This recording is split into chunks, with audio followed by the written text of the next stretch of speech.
Hello, Phoenix lovers! Welcome to part 2 of What's New in Phoenix 5.10 and 5.20. My name is Georgi, I'm product manager for Chaos Phoenix, and this is Svetlin, who is our team lead developer. It is I. In this video, we're going to continue from where we left off, and we'll start with IPR. So, what we did in Phoenix 5.10, and it's something new there. We have V-Ray CPU IPR support for simulators and V-Ray volume grids. What this means is that now you can have a simulator like this. I'm creating a fire preset from the toolbar. And while this sims a few frames, let's go and switch our renderer to V-Ray. And now, I think this is pretty much enough. We can open the V-Ray frame buffer and I can start IPR. Now, if I rotate my viewport, it will start updating correctly.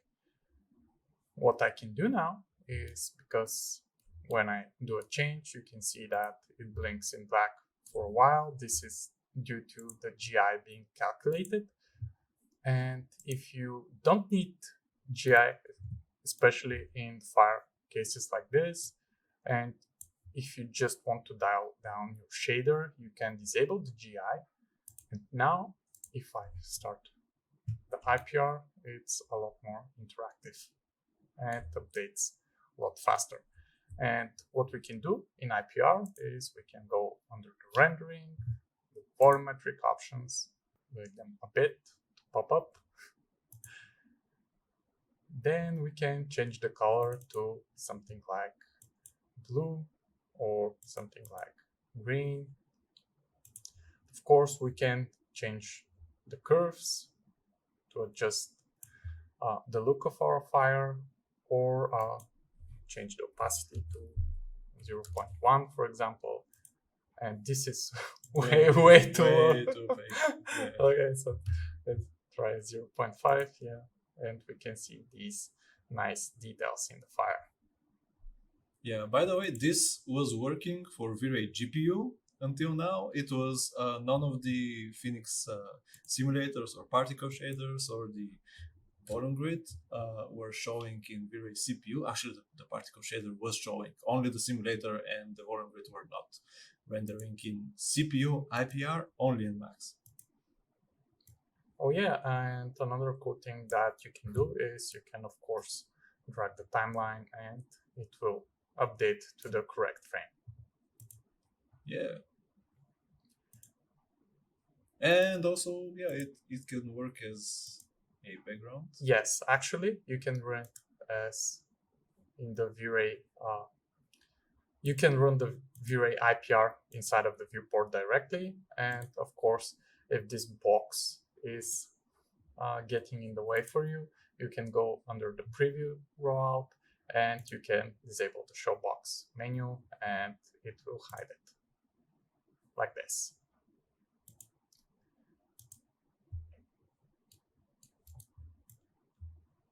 Ta-da! Yeah, it works. And also this applies to the V-Ray volume grid. Now it shows in V-Ray IPR CPU as well. And so what's next? In Phoenix 5.20, we did many fixes to updating V-Ray CPU IPR and V-Ray GPU IPR for the simulators and for the particle shaders in Maya. So what this means is that now we can do a waterfall preset. And let me decrease the grid resolution a bit. Let's start the simulation, and I need to adjust my end frames. Yeah. This is Svetlin's machine, and he has some strange settings. Yeah, I don't know how this happened. Okay, so while this simulates, we'll need a light. So I will create the dome light, and let me do it invisible. And I think this is pretty much enough, and we can go in here and start IPR. And you can see that now we have our particles. If we change the frame, they will get updated. And of course, we can change the settings for our particles. So we can change the color for the splashes, for example. We can make them green. And this is updated in IPR. And of course, we can change the mist to something like red, for example. And we can see where they mix, it becomes yellow, which is really nice. Yeah. And another change that we did for the IPR in Maya is that we are now not forcing the particle shaders in volumetric geometry mode during IPR CPU. This means that the IPR will render faster now, and it will render a lot closer to what is in the production rendering. So now if I do a production render, we should get the exact same result, or really, really close to what's in IPR. Indeed. Otherwise, the volumetric geometry mode, it does not support the default approximate scattering. So it fell back to disabled scattering, which means that the render is a bit darker. And yeah, so running IPR would not result in the same image that you would get in production. And now this is fixed. So yeah, improvements to IPR in both Max and Maya. And what do we have next? So next, yes, we removed the V-Ray IPR support option in the Phoenix global preferences. So previously, in this menu in here, you could change if you wanted support for V-Ray IPR, but we figured out that you're always wanting support for V-Ray IPR. It was a legacy option, so we removed it, and now the user interface is a lot cleaner. Yeah, less options and less bugs. So this was only in Maya also. It was a legacy option, and yeah, we don't really need it. If you think that we should bring it back, please call us. Or the Ghostbusters. Yeah. Okay, a huge thing in Phoenix 5.10 and all long requested features is the support for deformers in 3D Studio Max. So with our simulator selected right now, what I can do is I can disable the GPU preview because currently this is not working with the deformers, but hopefully it will be supported soon. Yeah.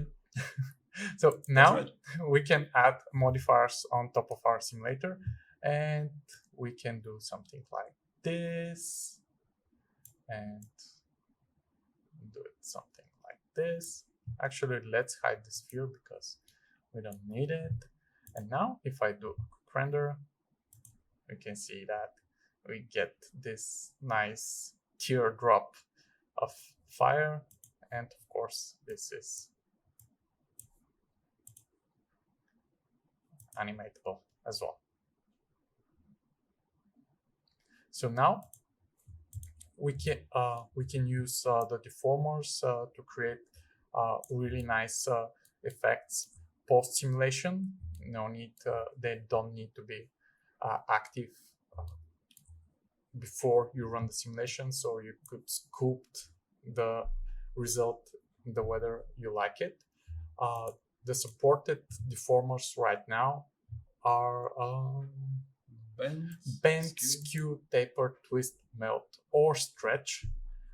So currently there is no support for the streamline and GPU viewport previews, and there is no support for VRScene rendering and cloud rendering yet. So these things are in the to-do list. So yep, we gotta add them. we have to. We need those, so hopefully soon, and also support for more types of modifiers. Yes. And also support in Maya.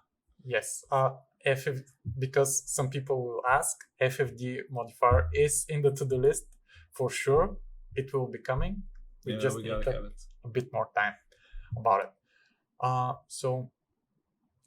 What you can do now is you can deform the particles of the Kinetic Liquid Simulator. So this will work for the particle shader as well. So now let me reset in here the simulation, and we can do cigarette smoke preset.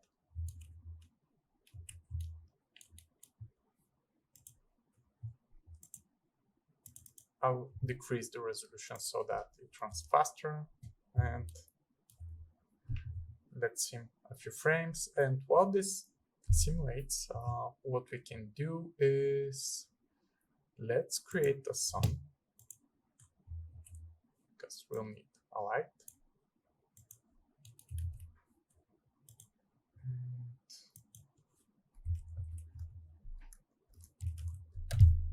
Change it like this. Okay, I think this is enough. And now what we can do is let's select the simulator, and we can do a bend modifier over it, and we can bend it like this. Yeah, this also works during simulation actually. So yeah, you can preview what's going to happen even during the simulation. And now if we do a render, I can see that our particles are bent. Yeah. Also, in for fire and smoke simulations, there is a limitation that, for example, if you use a bend modifier or something that makes the fluid go outside the grid, it's going to be clamped at the grid borders. This does not apply to particles though, so you can make the particles as big as you want using modifiers. But for fire and smoke, we also need some more improvements there. So beware. Okay, so what's next? In Phoenix 5.10, we did some improvements to the particle shader, and now we have absorption color for the fog mode for V-Ray CPU. And we have the new phase function control for the fog mode when using the ray trace scattering with V-Ray CPU. So what we can do with this in here, so let me change the mode to fog, and the voxel size is way too low now. So let's try 0.2 maybe. Let's do a test render. Ooh, yeah, this is way too high. quite chunky.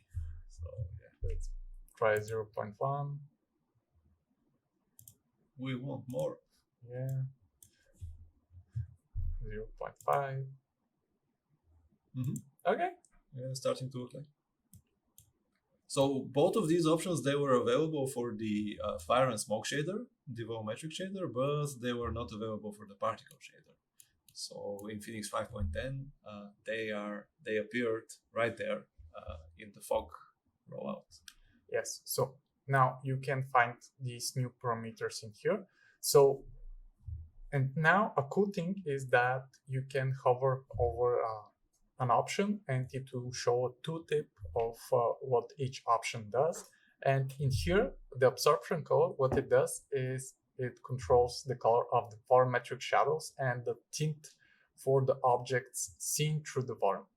And if we have brighter color in here, they will make the volume more transparent, while darker colors will make it more opaque. And now, if I do like this, like make it brighter, our fog will be more opaque. So let me do it even higher. And we can see that our fog becomes more opaque. Well, if I do it like this, you can see that it becomes a lot more solid. But what's really cool about the absorption color is that we can give it some color. And if I do it like this, you can see how the edges started to turn green, and we have this nice reddish tint. Maybe we can lower the voxel size even more. Or let's try. Zero. Mm-hmm. Yes. Yeah, this is not too small to render, so we could use that. Actually, let's try. Like this. Oh my god, no, what's going to happen now? Alright, yeah. Okay, looking good. And probably it's a bit too dense, so let's try like this. Okay. Yeah. And now we can do it a lot stronger. And we can see this nice absorption of this red color. And when the red gets absorbed, it becomes this teal color. That's the remaining colors. Yes. So what we can do now is we can change the scattering to ray traced. And we'll get this darker color. Actually, let's disable the absorption for now so that it's easier to see what's going on. And I will make our fog brighter like this.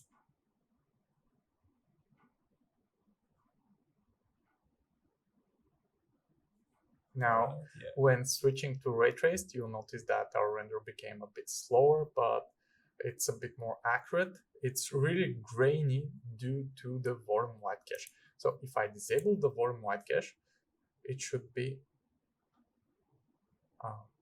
a lot more cleaner. Yeah, now these grains that you saw, these were voxel-sized artifacts due to the volume white cache, but now this is just turned into regular V-Ray noise that can get cleaned up after a while.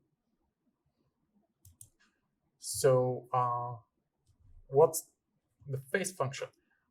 When we switched to ray traced mode, the phase function got unlocked. And what it does is it controls how the light will scatter inside of the volume. And when we have a positive value, it will mean forward scattering, which is more suitable to mist cloudy-like volumes that are created of tiny droplets. And if we have a negative value or a backscattering, it will produce volumes that are made of solid particles, such as like burning smoke when you burn a tire, for example, or something with hard particles that are in the air. So let's see how this looks in practice. Probably it will be. Yeah, this is most visible when looking through the direction of the sun or in the opposite direction. Yeah, so let's try the opposite direction, like this. Oops. And do a quick render. And this is the default value of 0. So this is how everything behaved as before. I think this is fine. No need to wait it for the render to clear. So let's save it. And this is value of 0. Yeah, really useful option if you don't use the V-Ray history that often. You can right click on thumbnail and you can add a note, and it shows up in here. So you could make some text and it will show up in here. So this is the default of 0. Yeah. Now let's select the particle shader and we can go and change the phase function to 0.8. So this is forward scattering. And immediately you can see that we get this nice edge that is lit by our sun. And now this looks way more realistic. Now if I compare it to the previous one, you can see that now our light is scattering much more in the direction of the sun. Yeah, so it looks much more like vapor. And if we do the opposite and give it a value of negative value of 0.8, we get something a lot denser.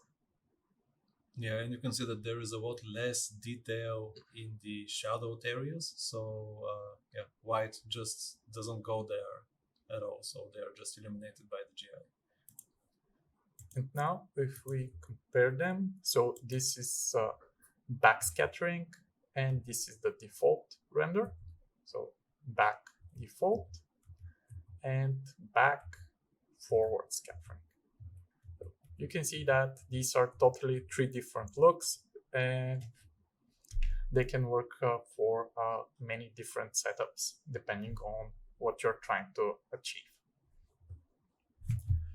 Okay, so what's next? We're about rendering in Phoenix 5.10.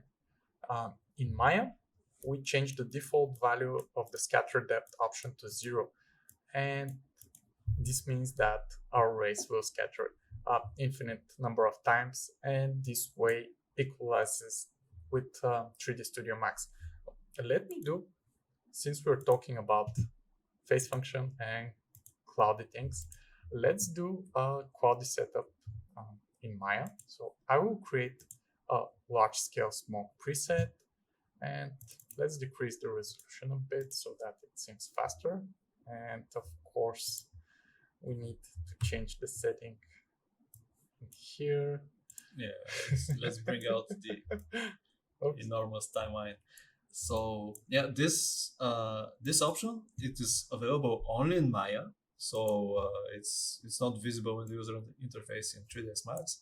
And until now, it was very low and didn't allow good scattering to actually, good ray trace scattering to actually happen in the rendering. So now Georgi is going to show you the difference. Yeah, I changed the constant color for the smoke to white. So now our smoke will be brighter. Yeah, because this way it scatters better. Yes. I think this is looking good, yeah. This is looking good. So now we'll need a light. So let's create a sun. And create like this. Let's create the sky, and let me offset the horizon by like 50 so that we can see only blue. And now I will need to adjust the intensity of the sun, but what you can do instead is you can click on this camera icon here. This will select the camera, and you can go under attributes, V-Ray, and enable the physical camera. And this will adjust our exposure for the sun.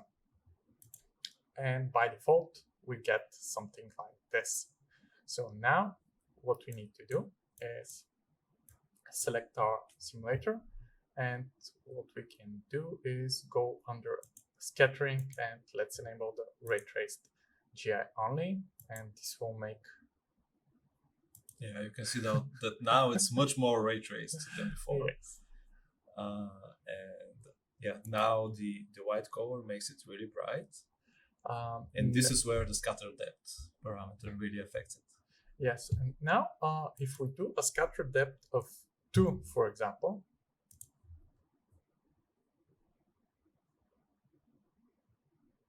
you can see that now the rays are limited just to 2 bounces, and this makes our smoke really, really dark. In case this case will render faster, but it will render darker. In cases this really kills the scattering. So yeah, where you need a limited amount of scattering in order to save some render time, you can clamp the scatter depth. But in case if you want to get the best possible scattering and the most realistic result, it's recommended to use a value of 0, and you can have nice and white cloudy renders. Yeah.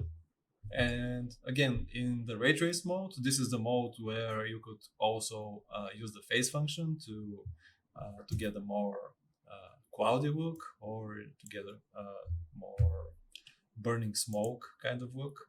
So yeah, now using a phase function which is more forward scattering, now we get more of these volume white cache artifacts.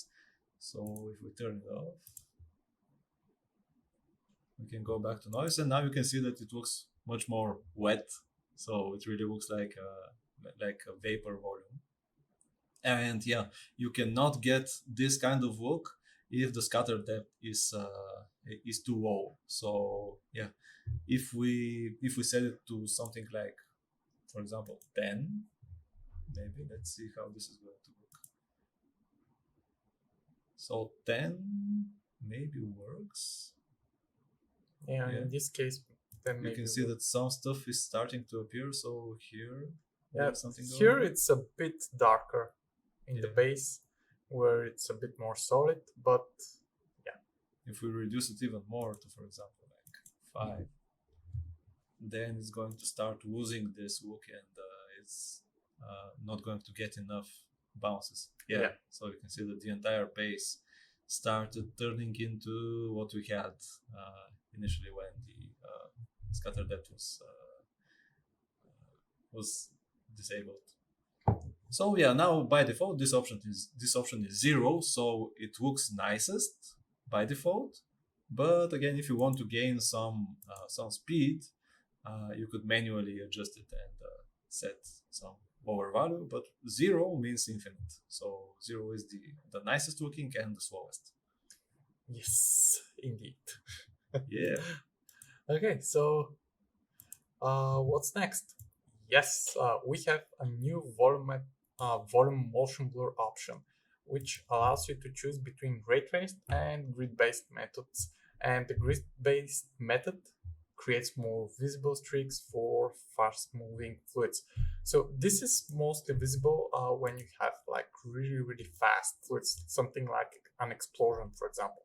So let me, actually, I don't need anything from this scene. I can do a gasoline explosion preset, and let's start our simulation. Yeah, we don't even need a longer timeline now. Yeah. So far, we had only one motion blur method exposed. So now we have 2, and yeah, now you will be able to see the difference between the 2 and when to use one or the other. Yeah, I've simulated 5 frames. In this case, this should be quite enough. So let's try frame 4, for example, and you can find the new options under rendering. And if you scroll down a bit, we have this new option in here called volumetric motion blur, and you can choose between ray traced, which is the old one, or grid based. So let's do a test render with the ray traced option, and by default it calculates the firelights, so it needs a few seconds. Yeah, we get something like this by default. There's so much exposure that the self-illumination doesn't really matter in this case anyway. Yeah, so let's try and go to the firelights and disable the firelights. Yeah, much faster, right? Okay. And what we need to do, yes, let's do a quick save of this. We need to go and enable the motion blur. So I will go into the override settings under camera, and I will enable the motion blur. And now if we do a render, we can see that the edges got blurred. And yeah, so there is some blur. Whether it's motion blur, we were going to find out. So this is with the motion blur, and this is with the motion blur disabled. So disabled, enabled. We can see that it's extending the edges a bit. And now what we can do is go and switch to grid-based motion blur. And if we do a render, you can see how much more explosive this one looks. Yeah, it really helps create more streaks in the explosions. It helps create more streaks in fast-moving fire as well. So we believe this is the more realistic type of motion blur method, but it comes at a cost. So first off, the motion blur is calculated at a pre-pass, so your rendering is going to take a bit longer to start. And for example, this could affect IPR. And also it uses additional memory. So it's going to use a bit more RAM, depending on how large the grid that you're rendering is. So these are the drawbacks. Yeah, with great power come great responsibilities, like Uncle Ben said in a movie long ago. And here is the difference. So this is the grid-based and this is the ray-traced method. Both are good for different kind of simulations. So for slower moving ones that are not this dynamic, ray traced is totally fine. It will be cheaper to render, and for faster simulations in terms of the fluid movement, it's best to use the grid-based, but it will be slower to render. Yeah, and also recently we published a video on Chaos Group TV where it was a tutorial by Hammerchen where he is also showing the effects of the grid-based motion blur for fire and smoke. So there is a flamethrower simulation there which shows the effects very good. So yeah, you can check this out as well. Yes, you can find the link in the description below. And what's next? Then we have motion blur support for Phoenix meshes with Arnold in 3D Studio Max. So now we can go in Max. We can create a tap water preset. Let's move this up. It really bugs me when they're below the grid. Oops. And let's let's start the simulation. And while this sims a few frames, we can go in the Arnold renderer settings, scroll down a bit, and find the motion blur settings. And I will disable the respect physical camera settings, and I will enable the deform case. Now, I think this is enough. And what we need to do is assign a material to our simulation. So we'll go to materials, Arnold, surface, and let's apply the standard surface material. Now, if we do a render, oops, did you manage to apply it? I think not. So let's assign the material to the selection. Yes, now it shows up properly. We can go under the preview and disable the particle preview so that we can see the mesh better. And now, if I do a render, we can see that it's motion blurred. And if we go in here, we'll be able to see the motion blur even better. So now, yes, as you can see, this works out of the box for liquid simulations inside of 3D Studio Max. Yes. And I think this is halftime, so we can do a switch, and I'll let Svetlin walk you through the next options in our changelog. All right, let's swap places. There are a couple of changes to the input rollout. First off, I added a new auto origin option in Phoenix 5.20, so it appeared in both 3ds Max and Maya. And now what it does is, okay, let me simulate. Actually, should I simulate a new scene, or could I use even this one? We can totally use that. Yeah, so let's start with this one. So in the input rollout, here is the new auto origin option. And here is the play speed option. So if I change that, for example, I could lower the playback speed of the simulation to half, or about half, 51%. So now it's going to be playing back longer, or alternatively, I could speed it up, so it would be finished in just a few frames. So whenever you do a default simulation which starts from frame 0, all of this is easy. So the play speed just stretches the simulation along the timeline, and everything is easy and predictable. But if I, oops, 0, okay, 0, 1 also works.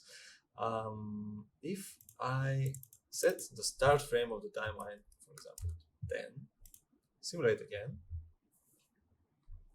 simulate, you can see that we're starting. Whoops, let me just do one thing before that. I'm just going to delete the previous caches, make sure that everything is clear. Yeah, so while this seems, you might wonder, why would I start my simulation from a frame different than 0?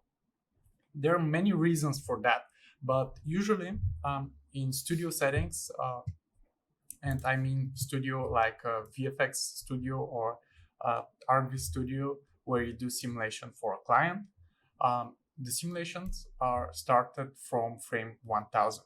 And you do this because usually a client or a VFX supervisor or whoever is in charge might say, okay, I like this simulation, but could it start a bit sooner?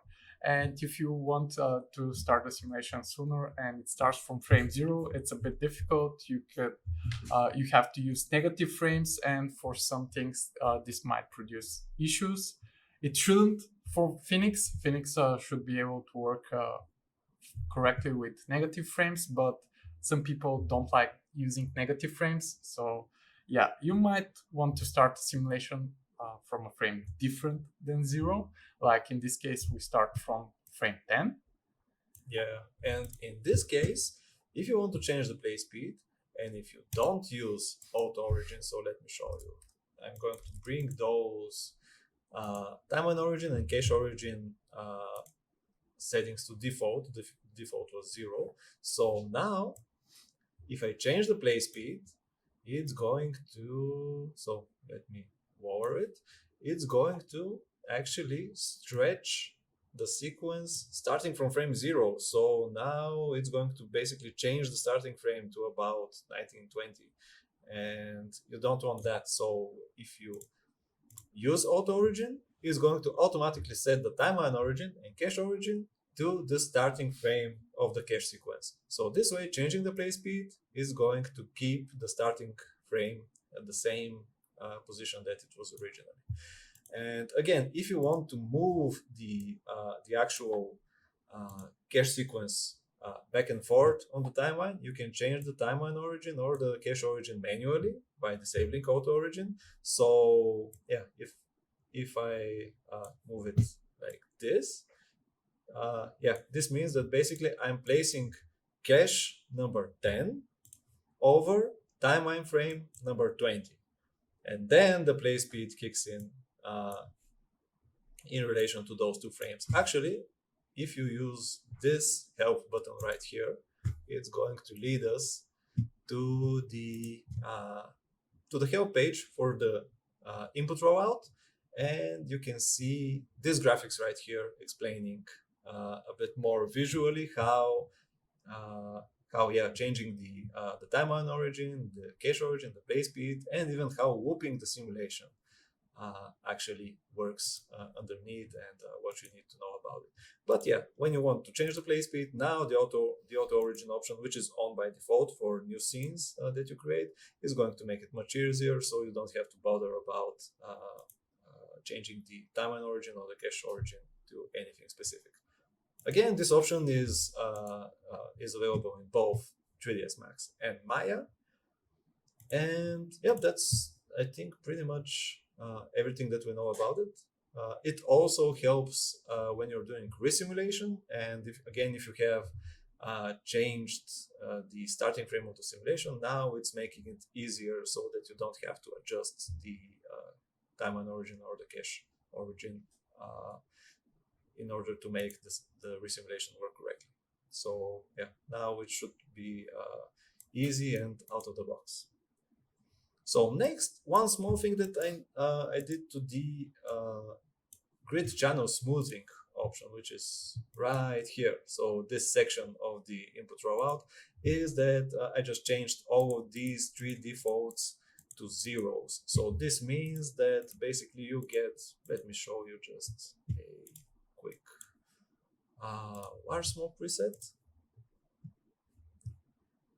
So basically having all of these set to 0 makes the smoothing most efficient. So if I choose to smooth the smoke channel, for example, smoothing it, you can see that you're getting the maximal smoothing. So whenever you increase any of these, you get less smoothing. So you can find out more information about what these are doing, again, right here from the help button. And there is the explanation about each of these different options, and you can even add some random variation to the smoothing while you're doing it. This was also set to something previously, so the smoke or the liquid that you were smoothing was getting more random and more jittery. So now, yeah, I changed all defaults to 0 in order to get the most efficient smoothing, and that's pretty much it for this change.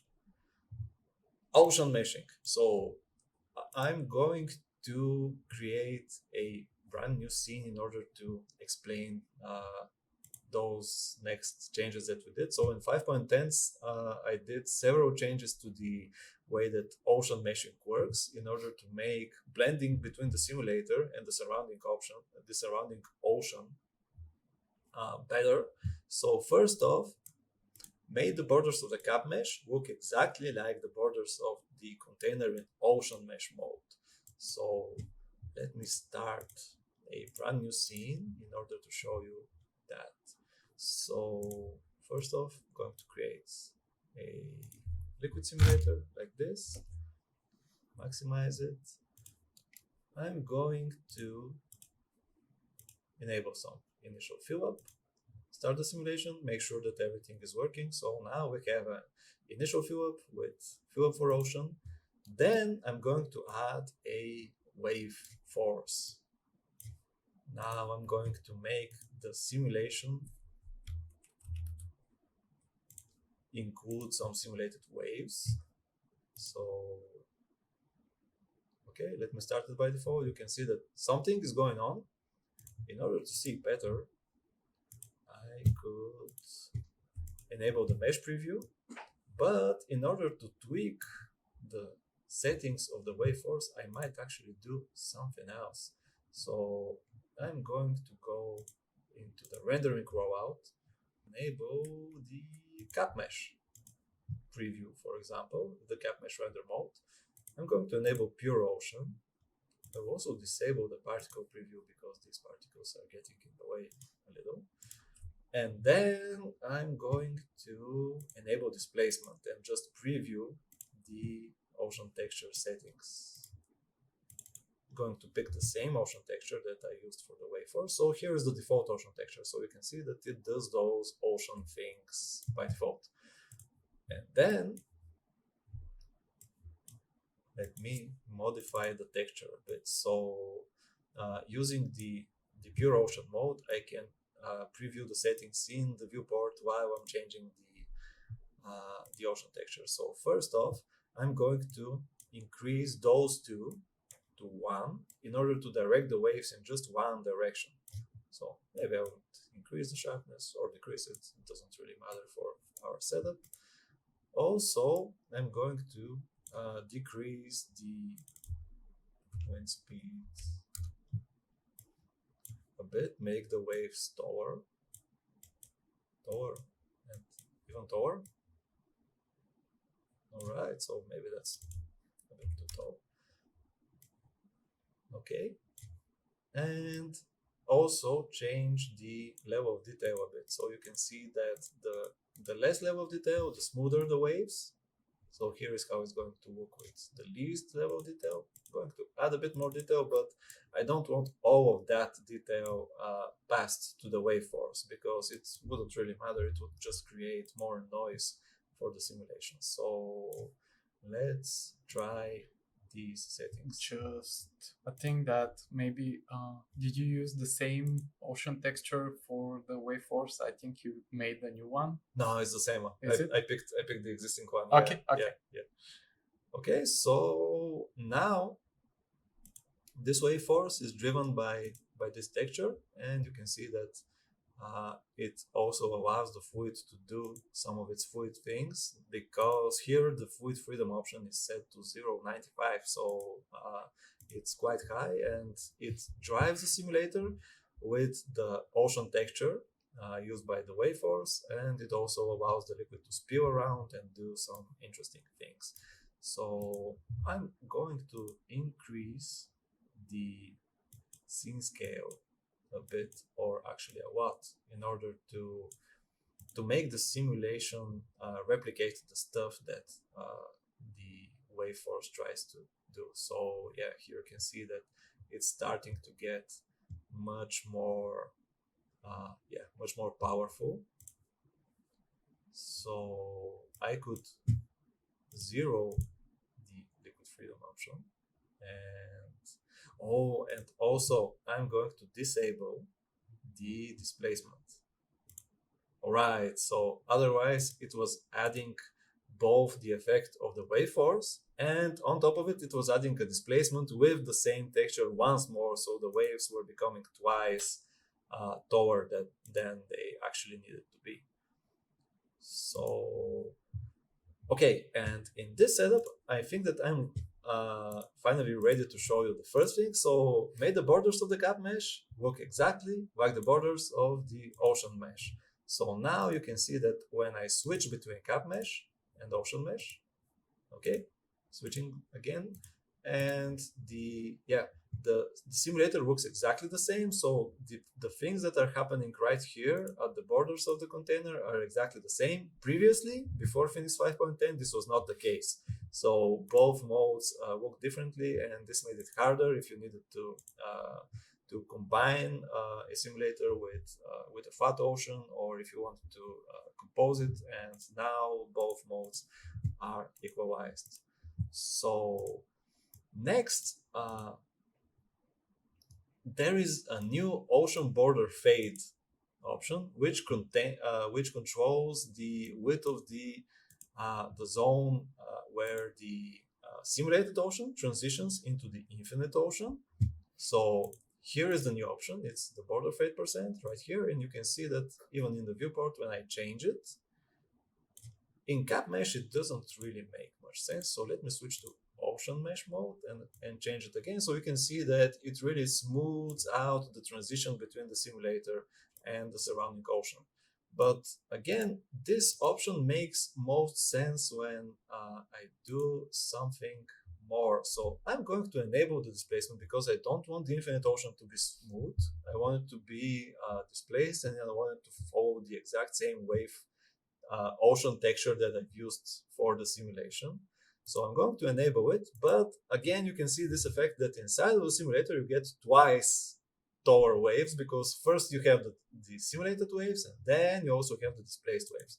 So I want to remove this effect from the inside of the simulator. So I'm going to suppress the displacement only inside the simulator, and the way to do that is to enable the fade above velocity. So I'm going to tell the displacement to fade whenever the velocity is above this value here. So by default it's 20, but if I lower it, you can see that if I make it higher, there is most of the displacement remains. But if I set it to 0, this means that here it is. So going back to frame 0, when there were no waves inside of the simulator, you can see that this way I managed to flatten the mesh inside of the simulator. So again, here it is with very high velocity threshold, basically not doing anything. And when I lower it down to 0, it just ignores the displacement inside of the simulator. So I would also disable the vertical fade off, and when I play the simulation forward, you can see that these simulated waves inside of the simulator, they are starting to blend with the waves around it, which are simply render time, not simulated at all, just render time displacement.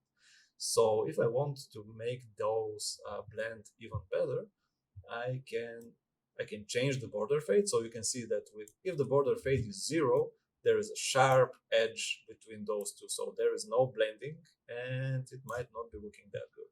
So if I increase this a little or a lot, so for example, it should be at least 10%, 15, 20, 25% might be a bit too much in some cases.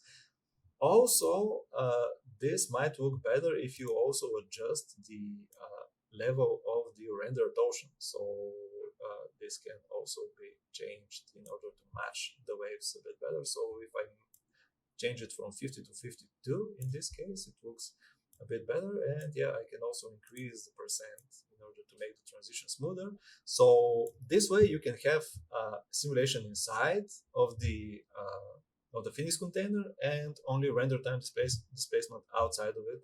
And this is how the new border fade percent option looks, and it allows you to get that smooth blending. So why would you need this? If you have something interesting and fluid simulation thing going on inside the simulator, this would be the best showcase for this. So for example, if I add some kind of obstacle, should it be a huge ocean sphere like this one?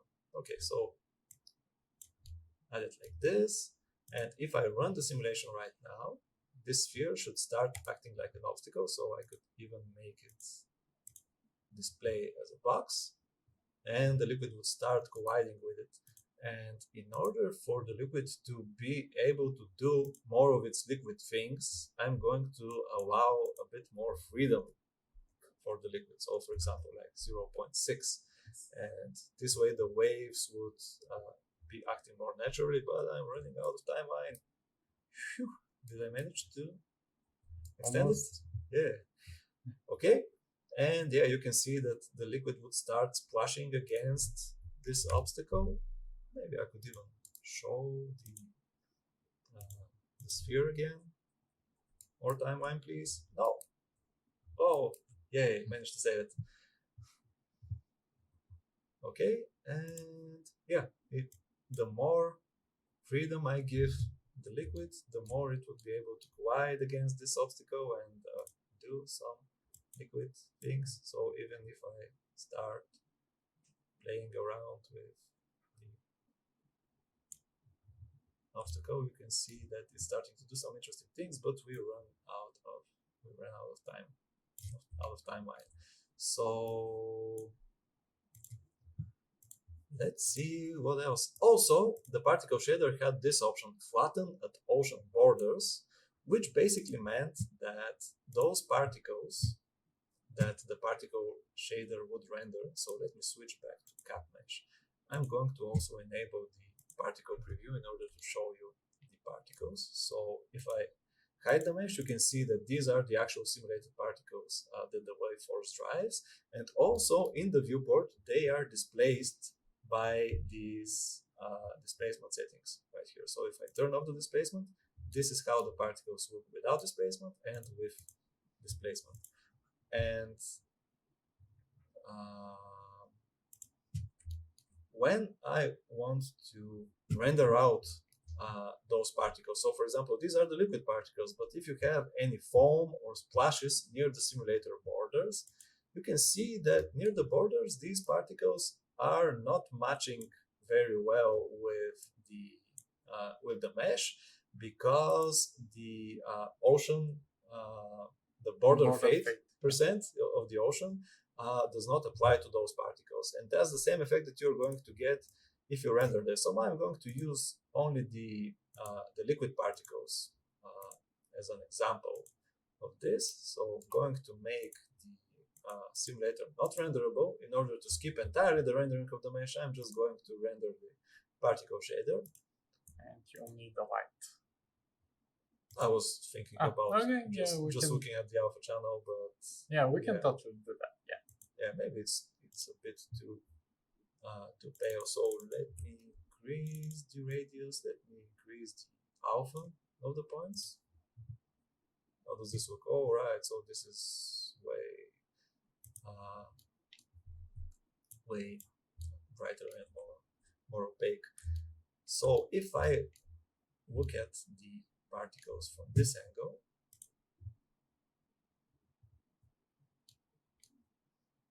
I can start seeing what's going on at the borders, and the particle shader, where it is?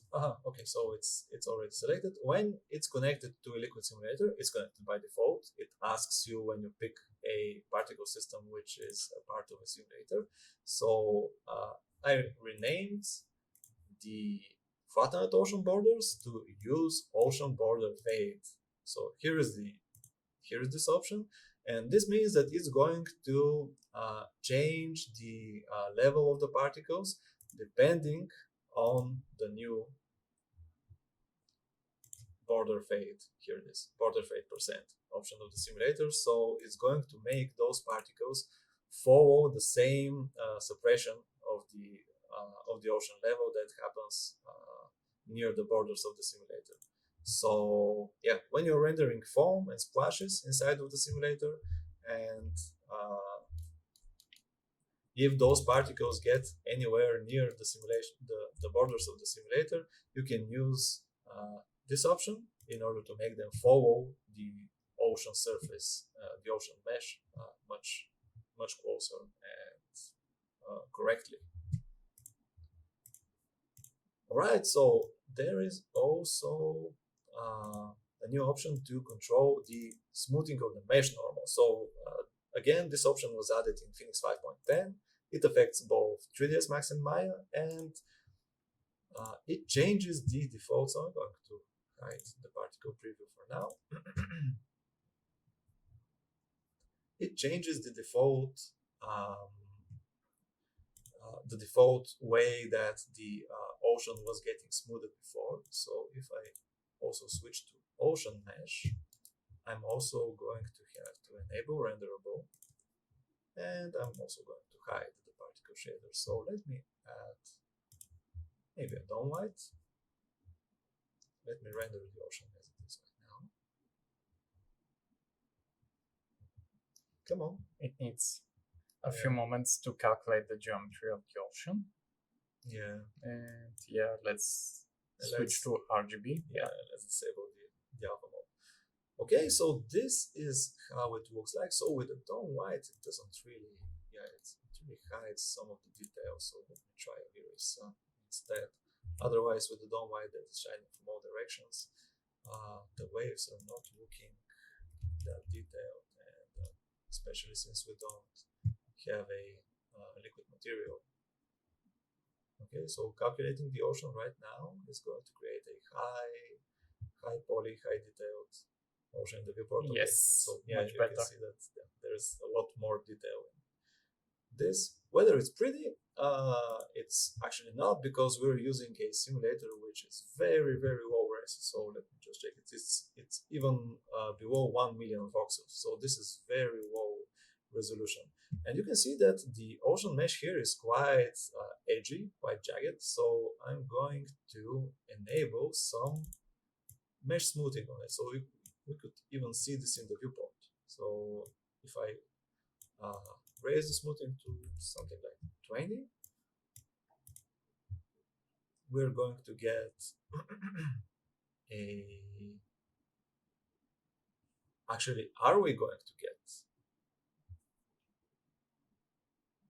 a smoother render? So here you can see that the mesh is smoothed a bit, but the normals of the mesh, which this option concerns, are not, because we have some displacement. So we could change this to always, and this way it's going to produce a much smoother mesh. So this option allows you to control the smoothing more precisely. So you could smooth the actual geometry, or you could smooth the ocean, you could smooth the normals of the mesh, or you could smooth both of these. And for ocean simulations, Usually you don't want to be smoothing the normals because this is going to also change the way that the ocean horizon looks. It's going to make it flatter and less interesting. So by default, this option is on when the displacement is off, because the effect that you would get with it, it's better when you don't have displacement, and when the displacement is enabled, it won't ruin the detail of your ocean. Yes. Yeah. Because sometimes with ocean simulations you need to do some smoothing. There might be something going on in the simulator that deserves to be smoothed out. So otherwise, usually the smoothing is 0 for ocean simulations, but in case you need it, this is going to help that situation. And finally, now rendering of oceans with adaptive grid that expands vertically is finally possible. The problem before with this was that the ocean level was and still is a percentage of the height of the simulator. But if you enable adaptive grid from here, enable adaptive grid, I'm also going to limit it so it does not expand horizontally. I don't want the ocean to grow to the sides because this is going to break it. I just want it to be able to expand vertically in case something flies off. And let me bring the sphere back into the ocean so that we could use it as an obstacle. Let me check the waveform. So the fluid freedom is quite high, so the liquid would be able to collide with it, and maybe it's even a bit too high. But let's allow this to make some interesting changes, or if I even manually jiggle it around, and probably yes, you can see that the grid starts expanding a bit. Let's make something fly off, or maybe I could even land this sphere into the ocean slowly in order to simulate some kind of impact. Is this going to be enough for the adaptive grid? Maybe it's not. Okay, let's animate it. Let's animate it to make it splash. Yeah, let's have it splash at, for example, at about frame 18. How is this going to go? This is a very low res simulation also. So it's quite edgy. So you can see that right here we made the liquid fly so up high that it expands the adaptive grid, and now basically it's going to render correctly. So you can see that the ocean level stays at the same place. Otherwise, the effect before was that as the grid expands vertically, the ocean level is also going to start rising up. But now the ocean level is fixated to the ocean level at the first frame of the simulation, where it depends on the height of the grid at that frame. So now it's going to be able to render correctly, and you could use adaptive grids with oceans in order to speed up your simulations and have those earlier frames where the simulation needs to be smaller, have those frames simulate faster. And I guess that was all for the ocean section right here. So next, liquid simulations and active bodies. So there are several changes to the liquid simulation as well. So first off, I added a new splash split option. Let me just clean up a bit, create a brand new scene. So if I make a long simulator like this, I'm also going to enable the initial fill up, start the simulation, and then so this works as expected. Let me create some splashes. So I'm going to use a sphere, and I'm going to have it splash inside of this container at an angle, like this, for example. Let's see if this is going to be too fast. Maybe. right? So maybe I could lower the ocean level a bit.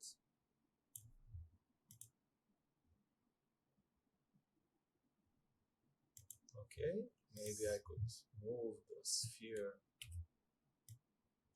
a bit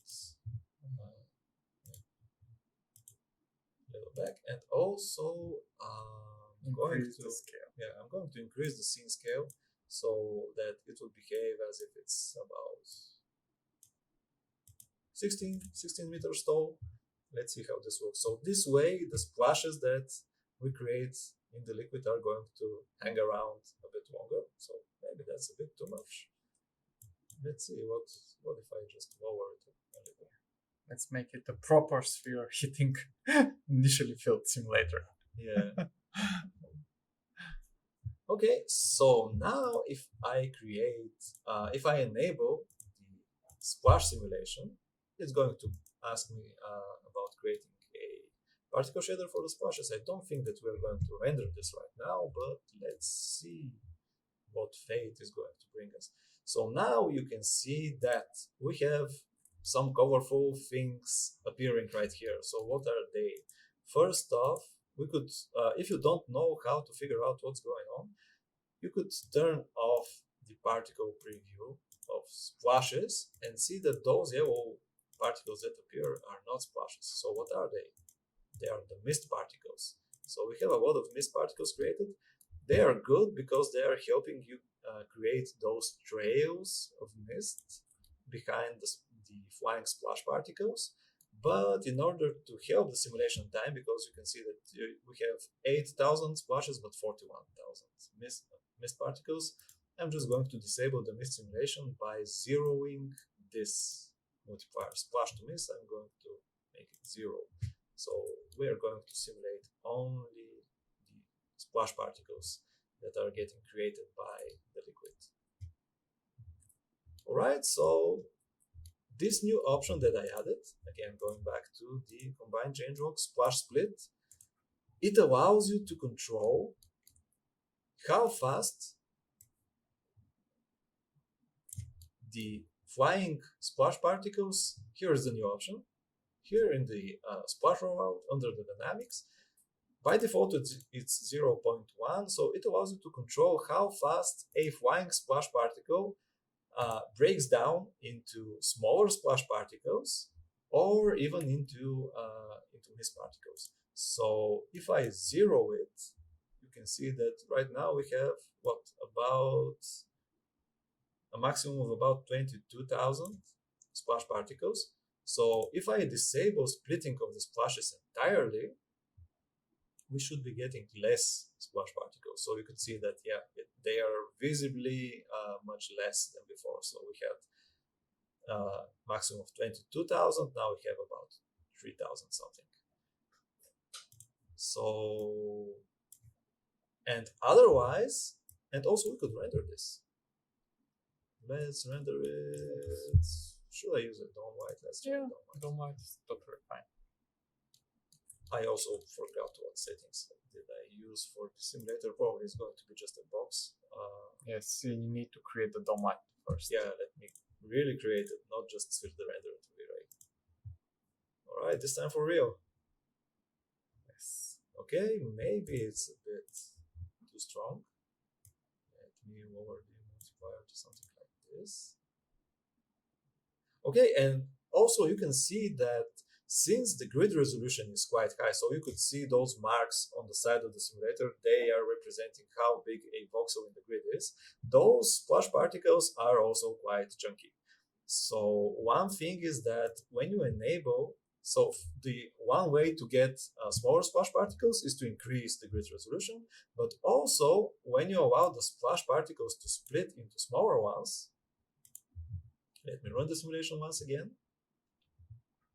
Those large spheres would start breaking down into smaller splashes. Yes, when you have splash split, you have a big splash that, as it travels, splits into small, tiny splash particles. And we get something like this. definitely a lot smaller than what it was before. Yeah. And a lot more dynamic.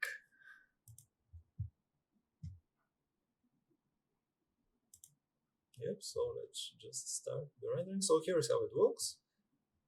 You can see that even here that you have a larger mass of splash particles. They're starting to cast shadows. So with better render settings, this could start looking much better. So this is the actual effect of the splash split option.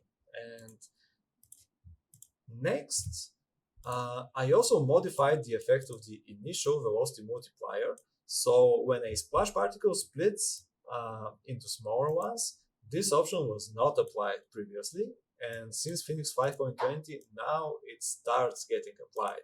Otherwise, this option worked only when a liquid particle turned into a splash particle. But now this is also applied when a larger splash particle splits into the smaller ones.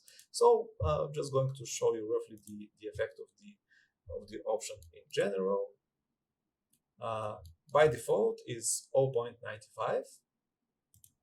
So if I use a initial velocity multiplier of 1, this means that basically overall the splashes are going to travel farther. Otherwise, if I lower this, so I could make it like this means that every time a liquid particle produces a splash particle, or a splash particle breaks down into smaller splashes, the speed is going to be reduced. So you can see that even we can play this. You can see right here how those particles that are born right here are just getting left behind the wave, and they are starting to fall down. So yeah, that's the effect of the initial velocity multiplier. By default, there is also some randomization in order to have the splash particles start flying off in different directions. And also, when talking about defaults, another thing that I did in Phoenix 5.20 was that I changed the defaults of many of the options that are affecting splashes. So by default, you are going to get a more realistic and more pretty splash simulation. So I changed the default of the maximum outside edge of the splash particles. Also,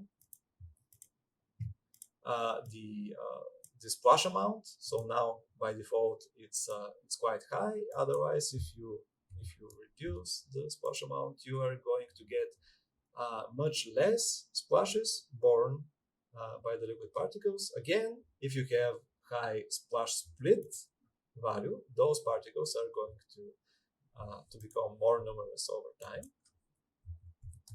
And also the splash to mist, the splash split option, the air drag of the mist is now also reduced. So again, when you have splash particles flying in the air, they're going to split into smaller splash particles. They're going to get split into mist particles, and those are going to form a trail behind them, which helps create, again, more realistic simulations. So, and also, yeah, the initial velocity multiplier and the randomization are now set to these values. So this means that every time a splash particle is born, is going to be a bit slower than the liquid particle or the other splash particle that was born from it. Otherwise, you could also set it to a higher value if you want to create crazy stuff. So again, this is not going to be very realistic, but yeah, you can do it. And also there's going to be some randomization so that those flying splashes are going to start splitting apart. If you want to create more chaotic look and flying splashes flying everywhere. Yeah. So otherwise they're just going to keep flying in packs, and you might not want this kind of effect. All right, so yeah, basically this covers the changes to the splash particles. So I did some changes to their simulation. Next, there is this exotic effect that not many people know about. So when I'm just going to reuse the same simulation. So if I jam all of the walls of the simulator, maybe just except the lid of the simulator. So let me just first check. So now this was an ocean simulation before, and it was if I jam over the walls, the liquid manages to remain inside and it still behaves correctly. So then under dynamics, I'm going to enable wetting. And now the jammed walls of the simulator are starting to get some of those wet map particles over them. So this is the default behavior of the simulator, but if you don't want those wet map particles, now let me just double check. Now, or actually 6 months ago when we released Phoenix 5.10, there is a new option. There is a new behavior possible.